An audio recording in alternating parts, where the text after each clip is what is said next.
എറണാകുളത്ത് വന്നിട്ട് 2 ആഴ്ചയായി. ഇതുവരെ ഞാൻ ഊണ് കഴിച്ചിട്ടില്ല. ഫുള്ള് ഫാസ്റ്റ് ഫുഡ്, പൊറോട്ട, ചപ്പാത്തി, ചിക്കൻ, ബീഫ് ഇതൊക്കെ കഴിച്ച് ഇന്ന് ഊണ് കഴിക്കാൻ വന്നൊരു കൊതി. സത്യമായിട്ടും എന്തൊരു കൊതിയാണെന്നറിയോ ഈ സാറ് കഴിക്കാൻ. 2 ആഴ്ചന് മേലെ ഞാൻ അരിഭക്ഷണം കഴിച്ചു. ആരെങ്കിലും ചോറിൻ്റെ കൂടെ ചായ കുടിക്കുമോ? എന്നാൽ ഞാൻ കുടിക്കും. ഓക്കെ, കുറച്ച് കുറച്ച് വറവ്, കുറച്ച് ചമ്മന്തി, വേറെ ഏതൊരു ചമ്മന്തി, കുറച്ച് അച്ചാർ, ഇതെല്ലാം കൂട്ടിയിട്ട് കുറച്ച് മീൻ കറി വെക്കണ്ടേ? മീൻ കറി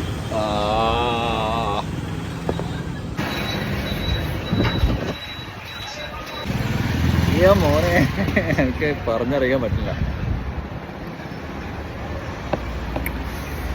കറിയിൽ മീനുണ്ട് കേസ്, നല്ല തിരണ്ടിയാന്ന് തോന്നുന്നു. ഫുഡ് അടിപൊളി സെറ്റ് സാധനമാണ്. പക്ഷേ ഈ ചെറിയ അയില വറുത്തക്ക് 60 രൂപ. ഇതിൽ ഞാൻ തൃപ്തനല്ല. ഇതിൽ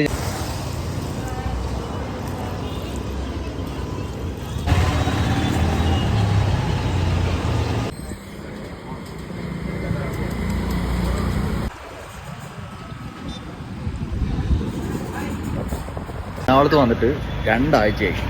ഇതുവരെ ഞാൻ ഊണ് കഴിച്ചിട്ടില്ല.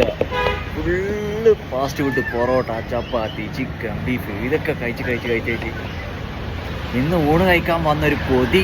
സത്യമായിട്ടും എന്തൊരു കൊതിയാണെന്നറിയോ ഈ സാറ് കഴിക്കാൻ.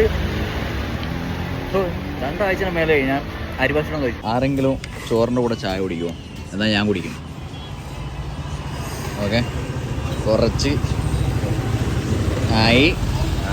കുറച്ച് വറവ്, കുറച്ച് ചമ്മന്തി, വേറെ ഏതൊരു ചമ്മന്തി, കുറച്ച് അച്ചാർ, ഇതെല്ലാം കൂട്ടിയിട്ട് കുറച്ച് മീൻ കറി വെക്കണ്ടേ? മീൻ കറി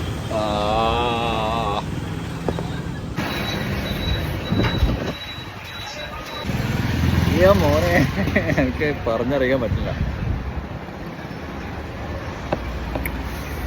കറിയിൽ മീനുണ്ട് കേസ്, നല്ല തിരണ്ടിയാന്ന് തോന്നുന്നു. ഫുഡ് അടിപൊളി സെറ്റ് സാധനമാണ്. പക്ഷേ ഈ ചെറിയ അയില വറുത്തക്ക് 60 രൂപ. ഇതിൽ ഞാൻ തൃപ്തനല്ല. ഇതിൽ